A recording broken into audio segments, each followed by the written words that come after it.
ಇಂಥವನ್ನೆಲ್ಲ ನಂಬ್ಕೊಂಡ್ರೆ ಕೆಲಸ ಆಗಲ್ಲ ಗೋವಿಂದ. ಇದಕ್ಕೆ ಸ್ವಯಂ ಕೃಷಿನೇ ಮಾಡಬೇಕು.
ಭಕ್ತಾನಾಂ ಮಾನಸಾಂಭೋಜ ಭಾನವೇ ಕಾಮಧೇನವೇ ನಮತಾಂ ಕಲ್ಪತರವೇ ಶ್ರೀ ವಿಜಯೀಂದ್ರ ಗುರವೇ ನಮಃ.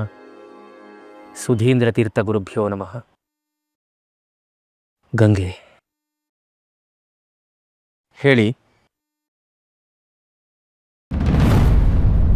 ಏನಾಯಿತು? ಅದು ಶ್ಯಾಮ ಭಟ್ರು ದೈವಾಧೀನರಾದರು.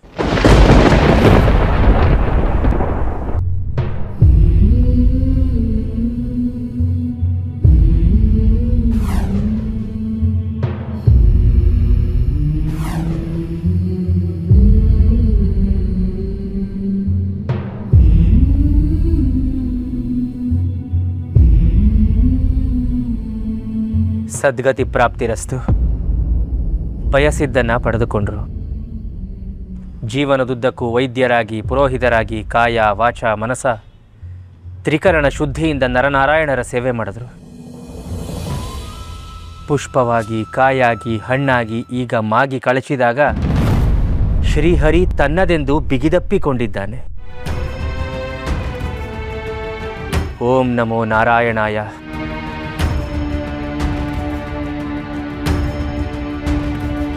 ಮಾಧವ ಕೇಶವ.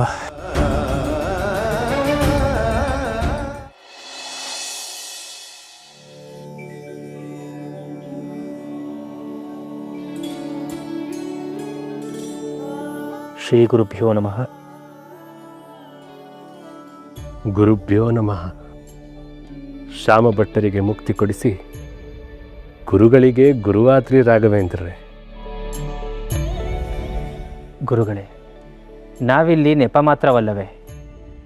ಜನ್ಮದಾತನೂ ಅವನೇ, ಮುಕ್ತಿದಾತನೂ ಅವನೇ. ಶ್ರೀಹರಿಯ ನಾಮಾಮೃತ ಸವಿದು ಸನ್ಮುಕ್ತಿಗೆ ಪಾತ್ರರಾದವರು ಶ್ರೀ ಶ್ಯಾಮ ಭಟ್ಟರು. ಸತ್ಯನಿಷ್ಠರು, ಧರ್ಮಸಂಧರು, ಮಾನವೀಯತೆಯ ಸಾಕಾರ ಮೂರ್ತಿಯಂತಿದ್ದವರು. ಅವರೀಗ ಶ್ರೀಹರಿಯ ಚರಣ ಕಮಲಗಳಲ್ಲಿ ಸೌಖ್ಯವಾಗಿ ಲೀನರಾಗಿದ್ದಾರೆ. ನಿಮ್ಮ ಮಾತುಗಳು ಸತ್ಯ. ಅವರ ಧಾರ್ಮಿಕ ಕ್ರಿಯೆಗಳು ಲೋಪವಿಲ್ಲದೆ ನಡೆಯಲಿ. ಗುರುಚಿತ್ತ. ಶ್ರೀ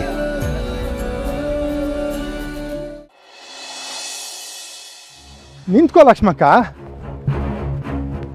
ಲಕ್ಷ್ಮಕ್ಕ ನಿಂತ್ಕೋ. ಲಕ್ಷ್ಮಕ್ಕ ಲಕ್ಷ್ಮಕ್ಕ ನಿಂತ್ಕೋ. ಲಕ್ಷ್ಮಕ್ಕ ಲಕ್ಷ್ಮಕ್ಕ ನಿಂತ್ಕೋ. ಲಕ್ಷ್ಮಕ್ಕ ಮನೆ ಅಂದಮೇಲೆ ಒಂದು ಮಾತು ಬರುತ್ತೆ ಹೋಗುತ್ತೆ. ಇಷ್ಟಕ್ಕೆಲ್ಲ ಬೇಜಾರು ಮಾಡಿಕೊಂಡು ಪ್ರಾಣ ಕಳ್ಕೊತಾರ? ಅಯ್ಯೋ ಮುದೇವಿ, ನಾನ್ಯಾಕೋ ಪ್ರಾಣ ಕಳ್ಕೊಳ್ಳಿ? ಪ್ರಾಣ ಕೊಡೋ ದೇವ್ರ ಹತ್ರ ಹೋಗ್ತಾ ಇದ್ದೀನಿ. ಸಾಯಲ್ಲ ಅಂತ್ಯ, ದೇವ್ರ ಹತ್ರ ಹೋಗ್ತೀನಿ ಅಂತ್ಯ.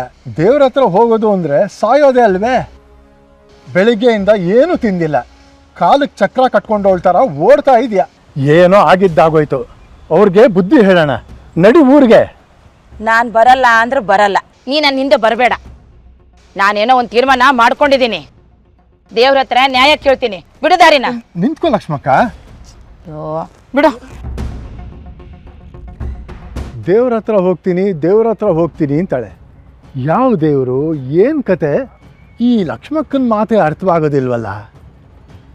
ಆ ದೇವ್ರೇನು ಪಕ್ಕದೂರಿಗೆ ಬಂದು ಇವಳು ಬರಲಿ ಅಂತ ಕಾಯ್ತಾ ಕೂತಿದ್ದಾನ್ಯೇ? ಓ, ಇವಳು ಸಾಯಕ್ಕೆ ಅಂತಾನೆ ಹೊರಟಿದ್ದಾಳೆ.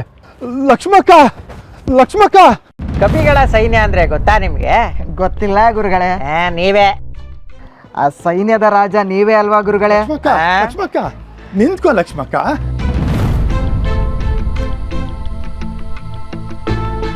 ದೇವ್ರಿರೋ ಜಾಗ ಇದೆ ಅಲ್ವಾ? ಓಹ್, ನೀನು ಇಲ್ಗ ಬಂದಿದ್ದು? ಹೌದು. ಇರಿ ಯಾರು ನೀವು? ಇಲ್ಲಿಗೆ ಯಾಕೆ ಬಂದ್ರಿ? ದೇವ್ರನ್ನ ನೋಡ್ಬೇಕು, ಅದಕ್ಕೆ ಬಂದಿದ್ದೀನಿ. ನೋಡಮ್ಮ, ಇಲ್ಲಿ ದೇವ್ರಿಲ್ಲ, ಗುರುಗಳು ಮಾತ್ರ ಇರೋದು.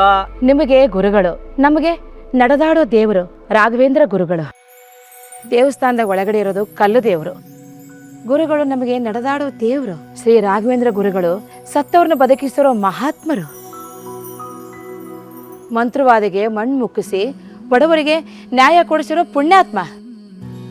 ನಾನಿವತ್ತು ಆ ದೇವ್ರನ್ನ ನೋಡ್ಲೇಬೇಕು. ಏನು ಗೋವಿಂದ, ನಮ್ಮ ಗುರುಗಳು ದೇವರಾಗ್ಬಿಟ್ಟಿದ್ದಾರೆ? ಪ್ರಚಾರ ಭರ್ಜರಿಯಾಗಿ ನಡೀತೈತೆ ಗುರುಗಳೇ. ಇನ್ನು ಮುಂದೆ ನೀವು ಪಾರುಪತ್ಯ ತಾರೀಕೆ ಬಗ್ಗೆ ಕನ್ಸು ಕಾಣೋವಾಗೇ ಇಲ್ಲ. ನಿನ್ನೆ ರಾತ್ರಿ ನನಗೊಂದು ಕನಸು ಬಿದ್ದಿತ್ತು.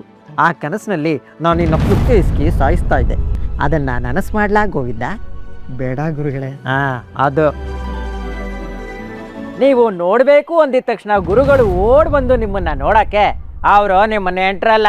ಹೊರಡೆ ಸ್ವಾಮಿ, ಇವ್ರ ಮನೇಲಿ ಏನೋ ಒಂದು ಸಮಸ್ಯೆ ಆಗಿ ನೀರನ್ನು ಕುಡಿದೆ ನಮ್ಮ ದೇವ್ರನ್ನ ನೋಡಲೇಬೇಕು ಅಂತ ನೆರೆ ಊರಿಂದ ಹುಡ್ಕೊಂಡ್ಬಂದವಳೆ. ನೀವು ನೋಡಿದ್ರೆ ಓಡಿಸ್ತಿದ್ದೀರಲ್ಲ ಸ್ವಾಮಿ, ಇದು ನ್ಯಾಯವೇ? ಹಸಿವಿನಿಂದ ಬಳಲಿ ಅವ್ರಿಗೇನಾದರೂ ಆದರೆ ನೀವೇ ಜವಾಬ್ದಾರಿ. ಗುರುಗಳೇ, ಆ ಅಮ್ಮ ಏನಾರು ಅಪ್ಪಿ ತಪ್ಪಿ ಸತ್ರೆ ಆರೋಪ ನಿಮ್ಮ ಮೇಲೆ ಬರುತ್ತೆ. ಜೋಪಾನ. ಅಯ್ಯೋ ಗೋವಿಂದ, ಆಮೇಲೆ ನಿಮ್ಮ ಅಧಿಕಾರ ನಿಮ್ಮ ಕೈಗೆ ಬರೋದಿಲ್ಲ. ಅಯ್ಯೋ ಪದೇ ಅದನ್ನು ನೆನಪಿಸಿ ಯಾಕೋ ನನ್ನ ಹೊಟ್ಟೆ ಉರಿಸ್ತೀಯ ಗೋವಿಂದ.